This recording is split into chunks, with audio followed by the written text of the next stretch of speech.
본격적인 여름 휴가철이 시작됐습니다. 더위를 피해 시원한 물놀이장이나 계곡을 찾는 분들도 많으실 텐데요. 동시에 물놀이 안전사고도 이맘때 7월 말에 가장 많이 발생합니다. 최근 5년간 물놀이 중 사망한 사람이 112명에 이르는 만큼 무엇보다 안전한 물놀이가 중요한데요.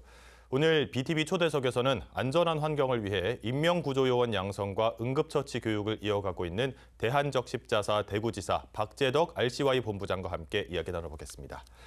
안녕하십니까? 네, 바쁘실 텐데 스튜디오 나와주셔서 감사합니다. 먼저 시청자 여러분께 자기 소개와 대한적십자사 안전사업이 어떤 일인지 소개 부탁드립니다. 예, 안녕하십니까? 저는 대한적십자사 대구지사 RCY 본부장 박재덕입니다. 대한적십자사의 안전사업은 재난이나 사고 발생 시 국민의 생명과 건강을 지키기 위해 신속하고 정확하게 대응할 수 있는 안전지식을 보고하는 행동입니다. 특히 대한적십자사는 행정안전부, 국민안전교육기관, 해양경찰청, 인명구조원 및 수상구조사 교육기관으로 많이 알고 계시는 응급처치와 수상안전교육을 실시하고 있습니다. 네, 수상안전교육. 올해도 당연히 기록적인 폭염이 이어질 거란 예측이 많습니다. 그리고 이제 초중고등학교들이 방학을 하면서 물놀이 수요도 크게 늘 것 같은데요. 이 물놀이 안전사고를 예방하기 위해서 인명구조요원이나 심폐소생술에 대한 관심도 크게 늘었을 것 같습니다. 어떤가요?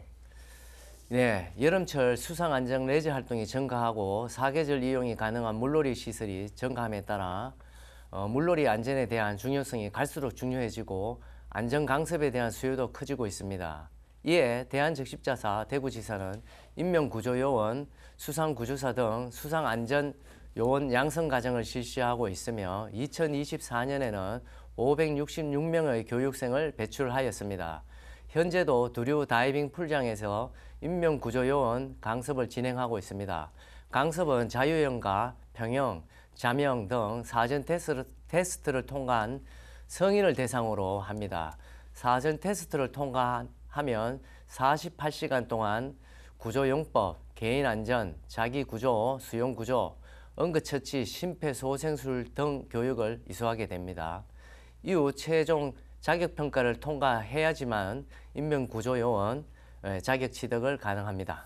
이런 일명 라이프가드, 안전요원이 항상 있겠지만 그래도 이제 시민분들이 안전한 물놀이를 위해서 지켜야 할 것들도 많을 것 같습니다. 우리가 물놀이 안전을 위해서 지켜야 할 것들이 있다면 어떤 걸까요? 예, 우선 물에 들어가기 전에 반드시 준비운동을 하고 구명조끼를 착용해야 합니다. 또 건강 상태가 좋지 않거나 음주 상태에서는 절대 물에 들어가시지 않아야 합니다. 특히 어린이와 물놀이를 할 경우에는 부모나 어른의 시야에서 할 수 있도록 관심을 가져야 하겠습니다. 위급 발생 시 통신이 안 될 상황을 대비하여 물놀이 행선지를 미리 가족이나 지인에게 공유하는 것도 필요합니다. 혹시 물에 빠진 사람을 발견하면 주위에 소리쳐 알리고 즉시 119에 신고해야 합니다.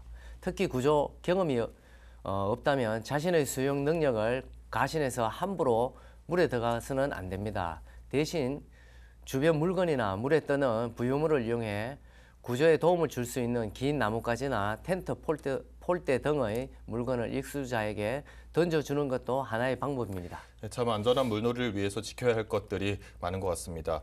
이런 대한적십자사가 안전교육 전문기관으로서도 큰 역할을 하고 있다는 걸 시청자분들이 사실 잘 모르셨을 것 같기도 합니다.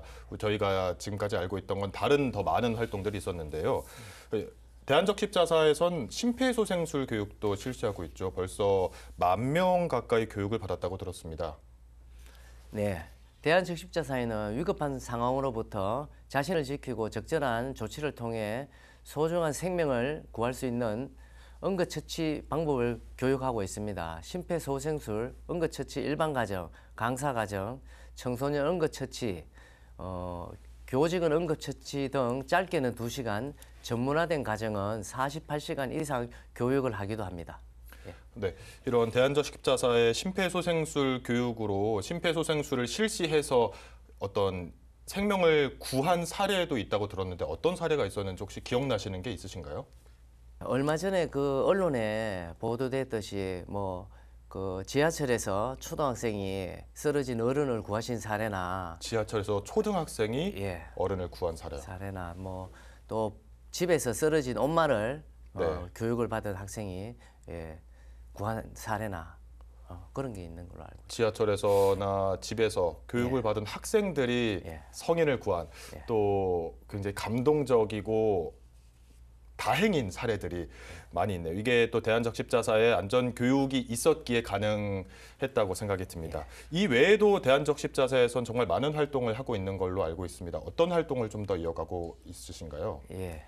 아무리 강조해도 지나치지 않는 것이 안전입니다. 수상안전과 응급처치 교육은 단순한 자격 취득을 넘어 생명을 살리는 실천적 지식입니다. 수상안전과 응급처치 교육은 선택이 아니라 생존을 위한 필수 지식이니 꼭 교육을 받으셨으면 좋겠습니다. 또한 대한적십자사는 재난관리 책임기관으로 재난구호 활동을 전개하고 어려운 이웃을 위해 봉사활동을 펼치고 위기 가정의 자립을 지원하는 인도주의 기관이기도 합니다. 전 세계 191개국에 존재하는 국제구호단체인 적십자에 많은 관심을 부탁드리며 봉사와 기부, 나누는 활동에도 적극 참여해 주셨으면 감사드리겠습니다. 네, 이렇게 물놀이장에서 일명 레드크로스가 있는 인명구조요원을 보면 좀 안전하다는 생각이 더 많이 들 것 같습니다. 오늘 말씀 감사합니다. 예, 감사합니다.